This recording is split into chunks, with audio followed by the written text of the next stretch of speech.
बिस्मिल्लाहिर्रहमानिर्रहीम। अस्सलाम वालेकुम। मेरी फ्रेंड को आए हुए आज तीसरा दिन है, तो हमारे पास ले दे के एक बीच है। जो भी विज़िटर आता है हम उसे लेके बीच पे आ जाते हैं कि आ जाओ हम तुम्हें अपनी बीच दिखाते हैं। पर शुक्र अल्हम्दुलिल्लाह कुछ तो है जिसको हम दिखा सकते हैं, है ना? कि आ जाओ भी आ जाओ, चले बीच पे चलते हैं, बीच पे चलते हैं। बीच पे जाने का मज़ा भी तभी है अगर मौसम अच्छा है। अगर तो वहाँ ठंड है ना, फिर तो आप नहीं ज़्यादा देर बैठ सकते। लेकिन अगर ऐसा दिन है तो फिर आप काफ़ी देर बैठ सकते हैं। अपनी कॉफ़ी पकड़े, आइसक्रीम लें, बीच पे घूमें। यकीन करें इतना प्यारा दिन था, ठंड नहीं थी, बस हवा हल्की हल्की चल रही थी और बीच इतनी खूबसूरत नज़र आ रही थी। पता नहीं कैमरे ने उसको वैसे दिखाया है या नहीं दिखाया है, लेकिन बीच बहुत खूबसूरत थी और शुक्र है बारिश भी नहीं हो रही थी। लेकिन ये जैसे आपको क्लाउड्स नज़र आ रहे हैं, जहाँ से वो डाउन होते हैं, इट मीन्स वहाँ बारिश हो रही होती है। तो वो इतना खूबसूरत बीच का वो टाइम था। हमने सुबह जो थी अपनी बीच से स्टार्ट की थी, तो हम जो थे वो पहले ही सुबह बीच के लिए निकल गए ना, तो हमने कहा चलो बीच देख के आते हैं, बाद में आके नाश्ता करेंगे। तो ये बोट वो बीच पे नज़र आ रही थी, तो लेकिन ये हार्बर के अंदर आ रही थी, तो हमने कहा चलो इसको फॉलो करते हैं। हम लोग भी हार्बर में आ गए। तो हार्बर को उर्दू में क्या कहते हैं? मैं काफ़ी कोशिश, मुझे गूगल कर लेना चाहिए था नहीं, और वॉइस ओवर करने से पहले, ताकि मैं उसको वो भी बता सकती जहाँ आके कश्तियाँ, बोट्स ये सब आके खड़ी होती हैं माल बर्दारी के लिए। उफ़, मेरी उर्दू कितनी अच्छी है, I am so proud of my self. तो वो माल बर्दारी के लिए जब वो आके बंदरगाह पे खड़ी होती हैं, सी मुझे उर्दू आ गई, उर्दू आ गई। सो बंदरगाह पे तो वो खड़ी होती है आके, तो उसको हार्बर कहते हैं। तो ये हार्बर है जहाँ पर आके बोट्स खड़ी होती हैं और फिर यहाँ से माल उठाती हैं और फिर दोबारा अपनी जर्नी शुरू कर देती हैं। तो हम सारे यूरोप के साथ इसी बीच से कनेक्टेड है, तो सामान पहुँचाने के लिए। और वैसे भी आजकल तो क्रूज़ शिप्स भी जो हैं वो आती हैं हमारी बीच पे, अक्सर और बेशतर हमने देखा है। घर आए तो बहुत भूख लगी हुई थी, आते ही टूट पड़े अंडे। कई अंडे हमने तोड़े और उनके ऑमलेट बनाए, हाफ़ फ्राई बनाए, साथ में चने बनाए, बड़ा कुछ बनाया नाश्ते में, क्योंकि जितना टाइम हमने वहाँ स्पेंड किया था उतनी भूख हमारी बढ़ती जा रही थी। तो आते ये सारे नाश्ते बनाने शुरू कर दिए। तो ये जो चिकन छोले मैंने बनाए थे, इसकी रेसिपी मेरे यूट्यूब चैनल पे मौजूद है। अगर आपको चाहिए तो आप स्क्रॉल बैक करके वापस जाके इसको देख सकते हैं। ये बहुत मज़े के बनते हैं। आप इसको सुबह खाएं नाश्ते में, चावलों के साथ खाएं, उबले हुए चावल या प्लेन जो राइस आप बनाते हैं ज़ीरे वाले, उसके साथ खाएं।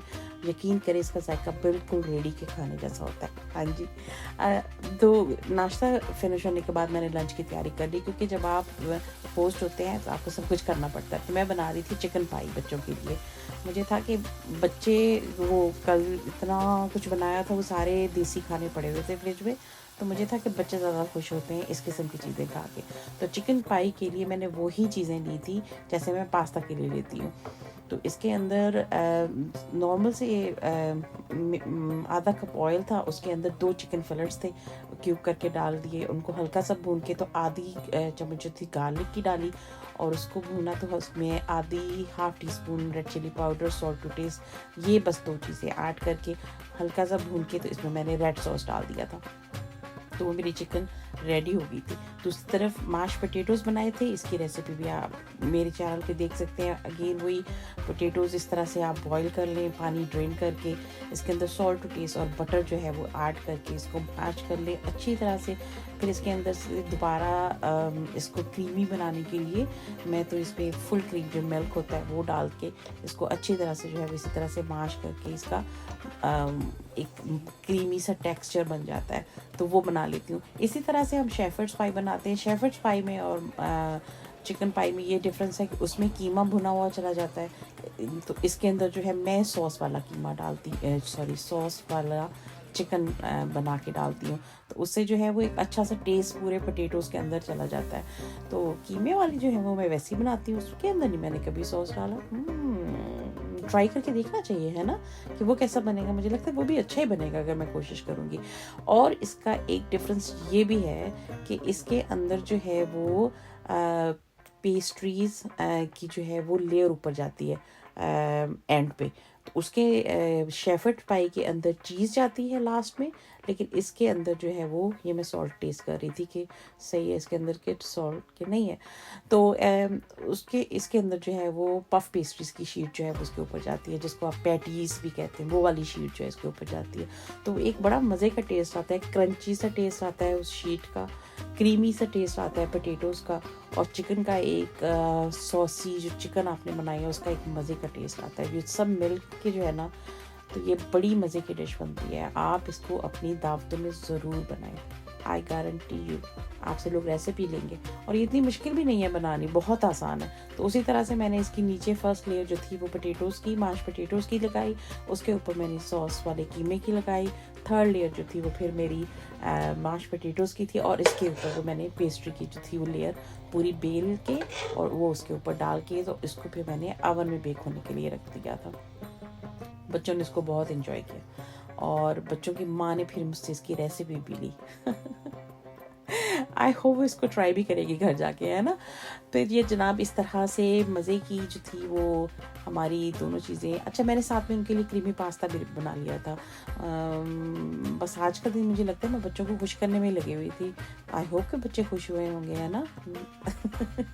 अगर तो आप लोग खुश हुए थे ना, तो नीचे कमेंट करके मुझे बताइएगा कि हम आपसे बड़े खुश थे खाला, आप हमारे लिए जो है ना वो मज़े मज़े के खाने बनाए थे। तो ये जनाब हमारा डिनर था, और इसको खा के तो फिर और तो खाने की गुंजाइश ही नहीं रही थी। सुबह नाश्ता भी अच्छा खासा किया था, तो उसके बाद हम थक इतने गए थे कि इस दिन हमने और कुछ नहीं किया था। वो बीच पे जो फिरना चलना होता है ना, वो भी थकावट में ही शामिल हो जाता है। तो उसके बाद हमने कोई ख़ास काम नहीं किया था, बजाय इसके कि हमने बातें की, और बहुत सारी बातें की। बच्चों ने अपने फ़ोन्स पे खेले, गेम्स खेली, कार्ड्स खेले, और हम फ्रेंड्स ने बैठ के बातें की, बस यही कुछ किया। तो ये खाने खाते खाते और बातें करते करते टाइम का पता ही नहीं चला कि कब रात के 12 बज गए। तो इस तरह से होता है जब फ्रेंड्स इकट्ठी होती हैं। हाँ जी, तो आई होप कि आपकी भी इसी तरह से गैदरिंग होती होंगी, आप भी इसी तरह से इंजॉय करते होंगे। अगर नहीं करते होंगे तो इस वीडियो के बाद ज़रूर करिएगा, अपने फ्रेंड से ज़रूर मिलिएगा। I hope you like my this video, so please share, subscribe and like, and I will see you in the next video. Allah Hafiz.